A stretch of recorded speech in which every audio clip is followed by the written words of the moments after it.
Coucou tout le monde, j'espère que vous allez bien. On se retrouve aujourd'hui pour un nouveau DIY. On va voir comment j'ai transformé cette chemise à carreaux pour réaliser la robe de Noël de ma petite puce.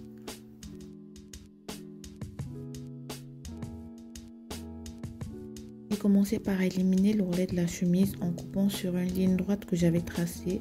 Ensuite, j'ai coupé la longueur du bas de la robe qui pour moi était égale à 28 cm. Je vais conserver le haut de la chemise pour couper les autres parties de la robe. Pour agrémenter la robe, je vais utiliser du tulle. Là pour le coup, je vais superposer deux épaisseurs du tulle sur le bas de la robe. Vous verrez que ça déborde sur les côtés. C'est fait volontairement parce qu'à la fin, il y aura des fronces et c'est pas bien grave. Je veux avoir un peu de volume à la taille et également sur l'ourlet parce que je veux que le tulle soit plus long que le tissu à carreaux. Donc il y a ça c'est le plus long, le moyen et le plus court qui est le tissu à carreaux. Le tissu à carreaux lui sera totalement en dessous, si sera au milieu et lui au dessus. Je vais passer les fils de France à la taille, je vais tirer et je vais passer sur la robe. Réaliser un patron de base corsage pour enfants, également la manche, en regardant le tutoriel de Cléalis Moda. Je vais vous mettre le lien de ces deux vidéos dans la barre d'infos. Dans un patron de base, je vais devoir l'adapter à la forme de mon modèle, donc je dois le transformer. Je commence en regalbant l'encolure devant et je vais faire la même chose au dos. Donc là, je descends d'1 cm vers le milieu devant. Ensuite, de 0,5 sur l'épaule. Je vais tracer un angle droit pour relier l'épaule et le milieu devant. Ensuite, je vais refaire la courbe de l'encolure.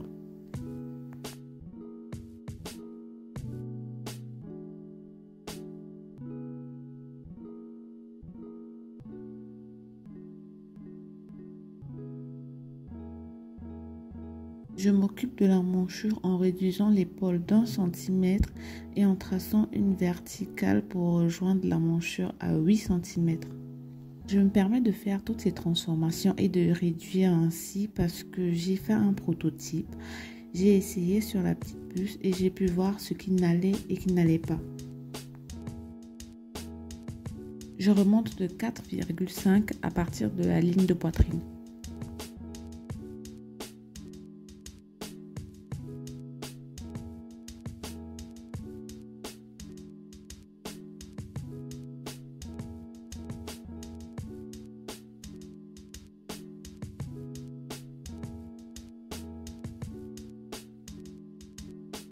C'est vrai que j'aurais pu conserver ce patron de base et refaire des transformations dessus, mais les enfants grandissent tellement vite que d'ici 2 ou 1 mois, il faudra refaire un nouveau parce que celui-là sera trop petit, donc ça sert à rien que je le garde.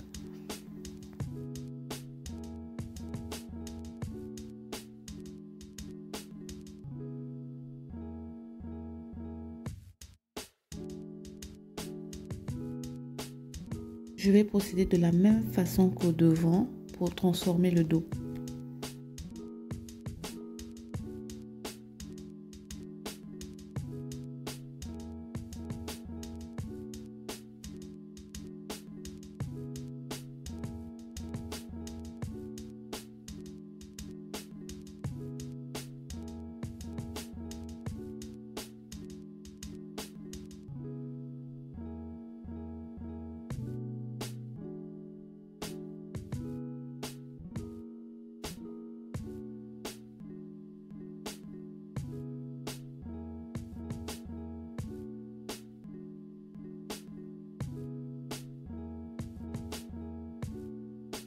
On a les 4 parties du haut de la robe. Ensuite, je vais m'occuper de la manche.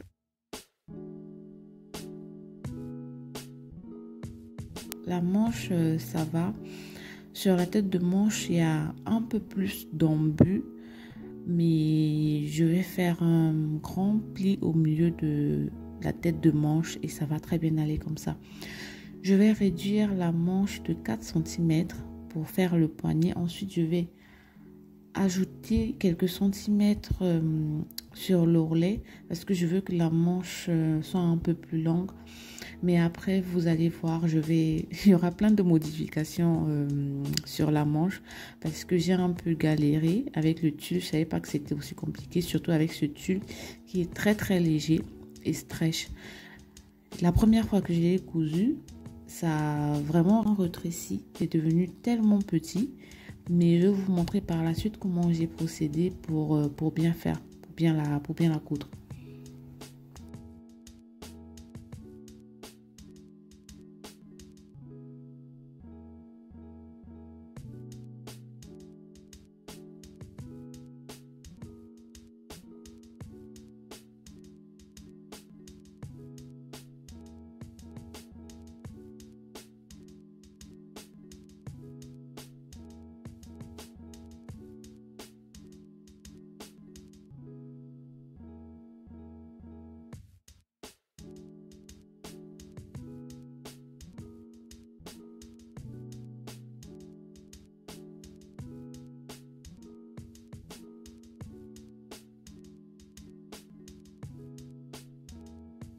Là, j'utilise la manche pour couper la partie du haut de la robe sur laquelle sera superposé le tulle, la partie transparente.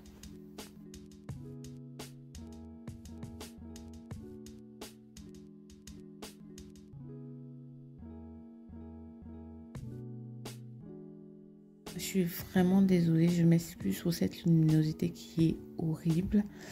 À cause d'un mauvais réglage, je ne m'étais pas rendu compte. Vraiment, je suis désolée. Heureusement que ça ne dure pas tout le long de la vidéo. Comme d'habitude, je laisse mes valeurs de couture. La seule différence que sur les encolures, je laisse 0,2 mm parce que je veux mettre le biais. Vêtements, tout est coupé x2. Et donc là, le devant, ça sera superposé. Dos, pareil, superposé. Devant de la manche, les deux manches, les deux poignets. Ça, c'est le bas de la jupe. Donc, la partie qui sera vraiment en dessous. Et j'ai coupé le tulle x2. Donc là, je me suis rendu compte en fait, que j'avais coupé parce que j'avais carrément oublié. Je me suis rendu compte que j'avais coupé le dos avec la patte de boutonnage de la chemise. Du coup, la patte de boutonnage qui était censée aller juste en dessous de la jupe, je vais couper, je vais diminuer ici. Voilà. Du coup, ça reste à la longueur du patin. Première étape pour la couture, je vais venir coudre le biais sur les encolures dos et devant. Je vous déconseille de procéder comme j'ai fait parce que l'idéal serait de coudre les épaules et par la suite de mettre le biais pour que ça fasse directement le tour de l'encolure dos et devant et qu'on ne voit pas la couture des épaules sur l'encolure. Là, je vais faire un ourlet. Ensuite, je vais poser sur le tulle. Puis, je vais faire une couture de maintien tout autour.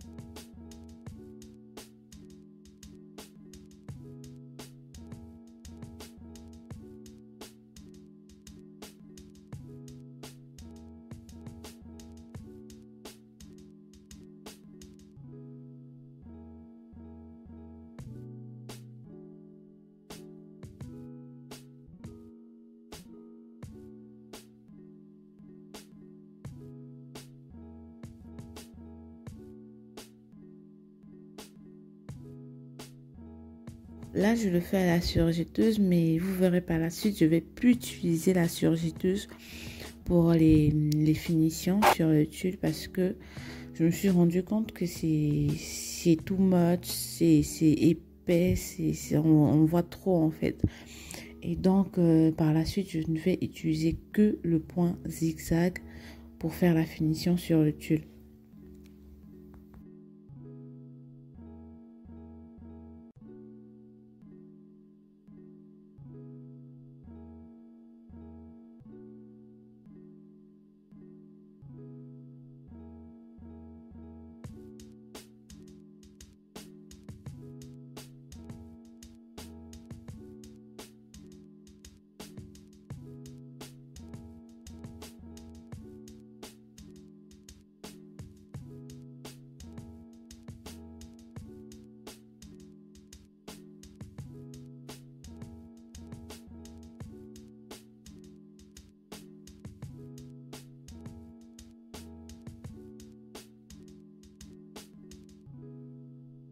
Je vais coudre la pâte de boutonnage et je vais vous expliquer comment j'ai procédé sur la deuxième.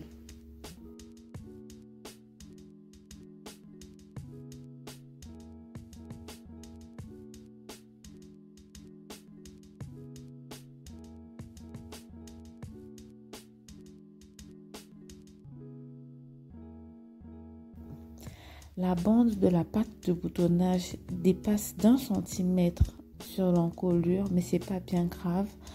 Je vais délimiter, je vais marquer la limite de l'encolure. Ensuite, je vais rabattre, faire une petite couture, retourner pour qu'elle soit au même niveau que l'encolure.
Je vais réduire la couture à 0,5 pour éviter d'avoir trop d'épaisseur.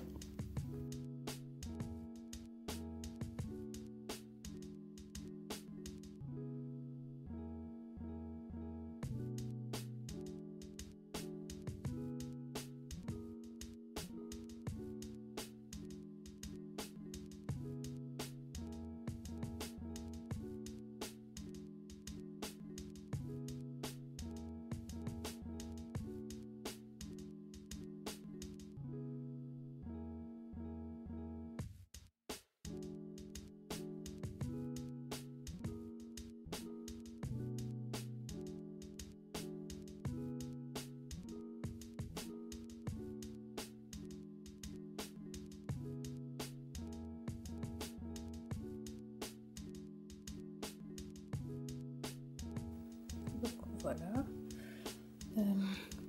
j'ai fait la surpiqûre et voilà ce que ça donne, c'est propre, c'est bien fait. Voilà, voilà la manche que j'ai recoupée, 5 cm j'ai rallongé, et ici également, et le poignet j'ai coupé disons fois 2,5. Hop, voilà. On reste préventif. Et donc je vais coudre tout ça à 2, j'ai enlevé 1,5, voilà. Je vais faire ça. Bah, c'est mieux, 1,5, c'est, enfin, disons, allonger à 2,5, ça va. J'ai trouvé le moyen de coudre cette manche, donc voilà la bande. Oh, le tulle à l'aide. Donc je vais mettre comme ça. Je vais épingler.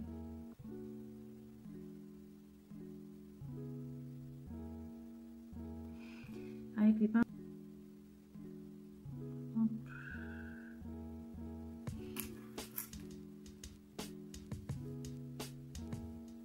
Le tulle d'une horreur. Je sais pas si je tout ça un jour dans ma vie encore.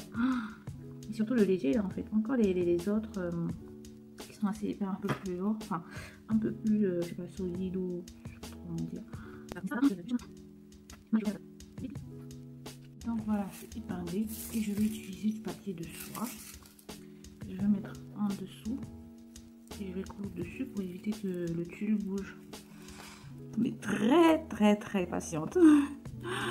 Voilà, ah non, j'ai eu ma dose. Et une dose. Je mets un peu derrière comme ça.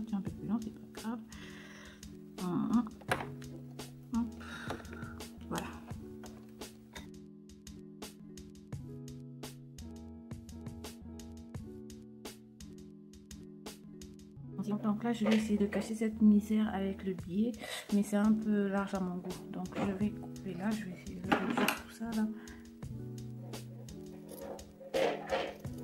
Moi, toujours en train de faire des trucs à l'arrache, hein. Après, je me retrouve en galère. Mais bon. Donc tu le fais doucement et que tu as la patience. Donc je vais réduire, je vais plier comme ça. Ça va donner une petite bande comme ça, voilà, ça va. Je vais d'abord diminuer les centimètres de couture en faisant bien attention de ne rien couper en plus. Voilà, je vais laisser 0,5.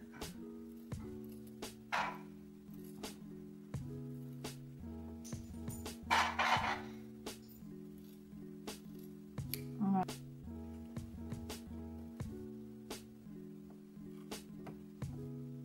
Le papier de soie. J'ai oublié mes papiers de soie.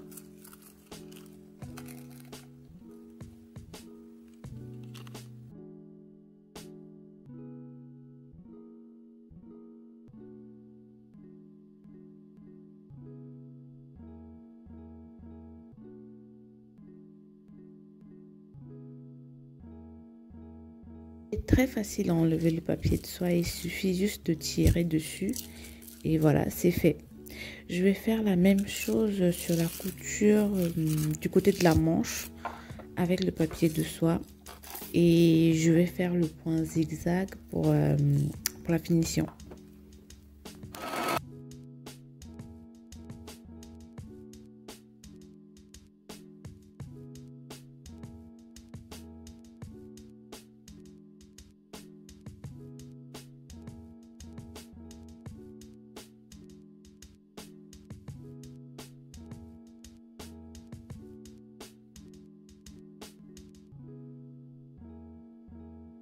De la manche, voilà un peu comment ça fait. Pour le top, finalement, j'ai maintenu le tulle et le tissu en lui-même et je vais passer un point de surpiqûre. Je coude là pour maintenir, là au dos aussi. Bon, on va passer à la manche. J'ai fait un grand sur la tête de manche pour avoir un repère. Là, ça ne se voit pas trop parce que c'est transparent. Ensuite, je vais coudre la manche sur la manchure en mettant du papier de soie. Par la suite, je vais réduire les valeurs de couture à 0,5 et faire mon point zigzag pour la finition.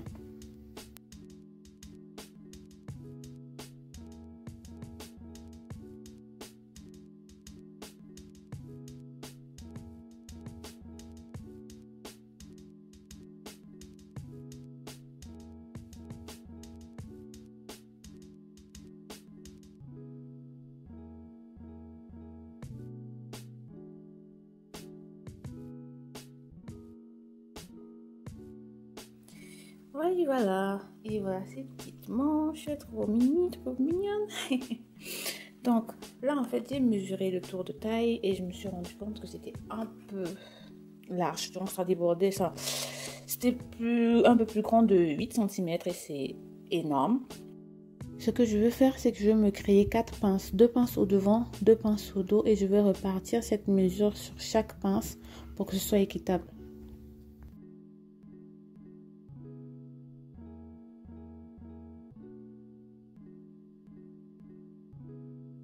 Voilà, les pinces sont cousues, mais au lieu de 8, j'ai réduit de 6 que j'ai reparti sur chaque pince pour laisser un peu d'aisance. Là, je me rends compte que le point à la surjetteuse est un peu large et ça fait un peu paquet par rapport à la finition au point zigzag que j'ai fait sur les manches et sur la manche. Mais bon, c'est pas bien grave. Là, on va s'occuper de la jupe que je vais coudre sur le top. Là, j'ai déjà fait mes fronces.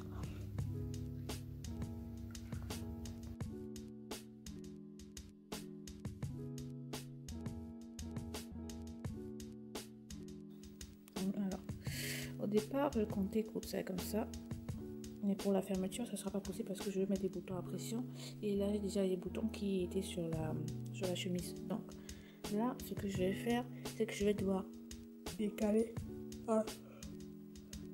Décaler comme ça. Donc, il y aura un petit décalage là. Mais c'est pas grave, ça va très bien se fermer. Et pour faire la petite finition là, parce que je ne vais pas laisser ça comme ça, pour faire la petite finition, je vais retourner. C'est pareil que ce que j'ai fait en haut. Donc, retourner comme ça. est bien là. Donc je vais retourner et je vais coudre là. Je vais coudre là et je vais retourner ensuite. Donc ça fera ma petite propreté. Donc voilà. Le dos est fait. Voilà. Je vais enlever l'air parce que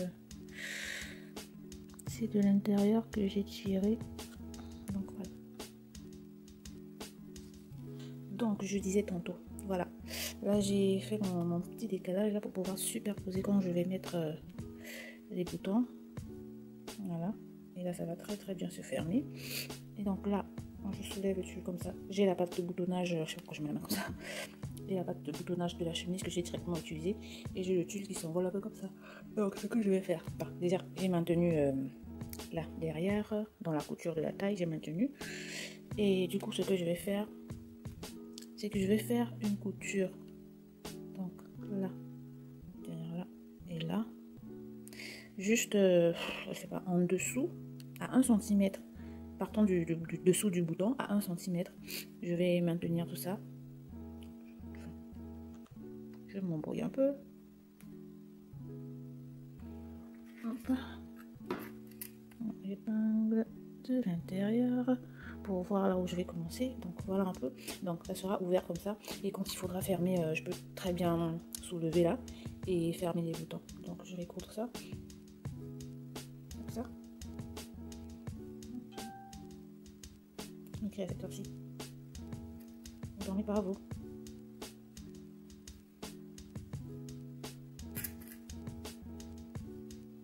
Bon, bref, voilà un peu, je m'arrête là, juste pour vous montrer. Voilà, donc, ça sera fermé comme ça. Quand je vais fermer, ça sera comme ça, on va rien voir. Et je vais faire la couture à partir de là, jusqu'à la fin. Jusqu'à loin. Donc, voilà, je vais faire ça. Et j'ai ce ruban là, que j'ai bien envie de mettre, que ça fasse le tour.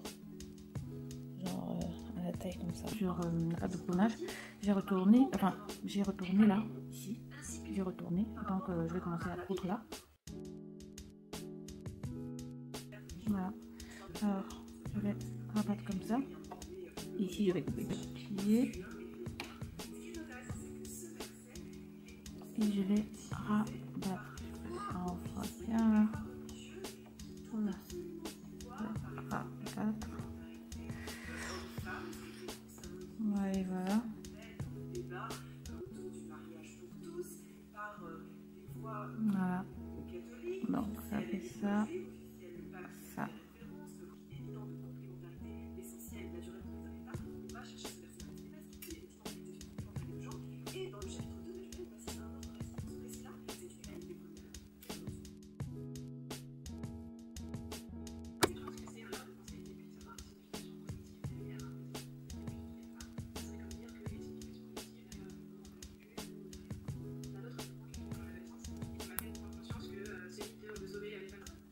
Je ne vais pas jeter les boutons de la chemise, je vais les coudre sur des boutons à pression pour essayer de camoufler tout ça. Et voilà ce que ça donne.